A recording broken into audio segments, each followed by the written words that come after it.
तमिलनाडु की जहां के तिरुचिरापल्ली में एक बेहद अजीबोगरीब मामला सामने आया, जहां पर सरकारी कागज के अनुसार एक घर या फिर एक जमीन का टुकड़ा नहीं बल्कि एक पूरा गांव वक्फ बोर्ड के नाम कर दिया गया। इस बात का खुलासा तो तब हुआ है जब एक ग्रामीण अपनी बेटी की शादी के लिए जमीन को बेचने तहसीलदार के दफ्तर पहुंचा। ये पूरा मामला दरअसल क्या है, इस रिपोर्ट पर नजर।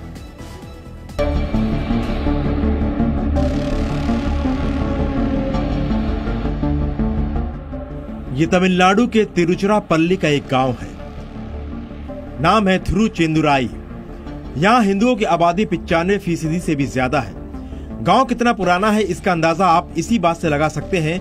गांव का एक शिव मंदिर 13वीं शताब्दी का है, लेकिन इतने साल से गांव में बसे इन गांव वालों के पैरों के नीचे से उस वक्त जमीन निकल गई जब उनको ये पता चला कि उनके घर, उनकी जमीन, यहाँ तक कि उनका पूरा गांव ही उनकी नहीं है बल्कि तमिलनाडु के वक्फ बोर्ड की है।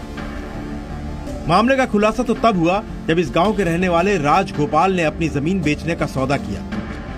थिरुचेंदुराई गांव के लोग आज अपने आप को ठगा सा महसूस कर रहे हैं, क्योंकि पुरखों की जिस जमीन को वो आज तक अपना समझते आए थे, हाल के दिनों में इन्हें ये पता चला कि दरअसल वो जमीन उनकी है ही नहीं।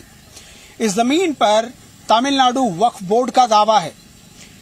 गांव के लोग को यह बात शायद पता ही नहीं चलती अगर राजगोपाल नामक व्यक्ति ने अपनी जमीन का सौदा न किया होता। राजगोपाल ने जमीन का सौदा करने के बाद जब उस जमीन की रजिस्ट्री कराने की कोशिश की तो उसे सरकारी कार्यालय में बताया गया कि जमीन को बेचने से पहले उसे तमिलनाडु वक्फ बोर्ड से नो ऑब्जेक्शन सर्टिफिकेट लाने की जरूरत है। इस गांव की आबादी 95% हिंदू है और ये जमीन मुस्लिम वक्फ बोर्ड की। गांव के लोग इस सच को पचा नहीं पा रहे। राजगोपाल के लिए ये जानकारी किसी शौक से कम नहीं थी।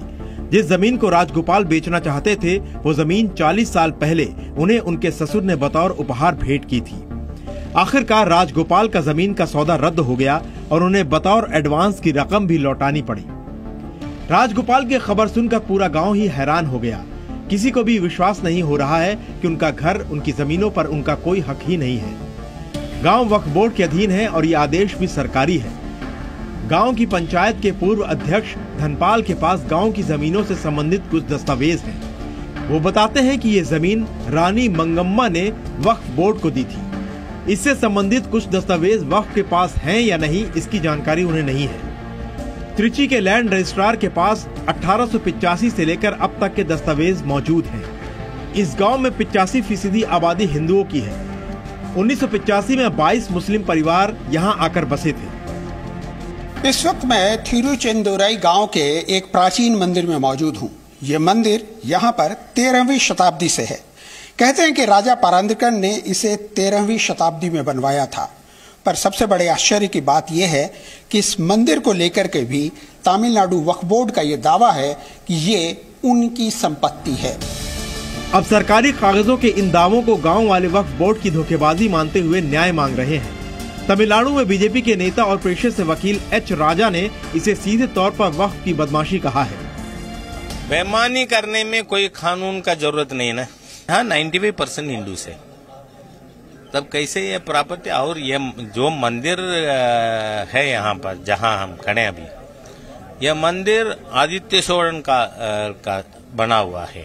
उसका मतलब ये शायद इस्लाम आने का पहले से है। तो इसका 400 एकर्स लैंड है, उसका भी इंस्क्रिप्शन है इस मंदिर में। तब कैसे वक्फ प्रॉपर्टी बना।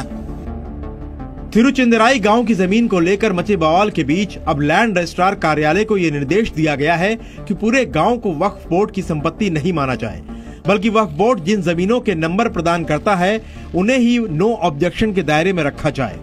हालांकि ये स्पष्ट नहीं है कि इस दायरे में फिलहाल कितनी जमीन होगी।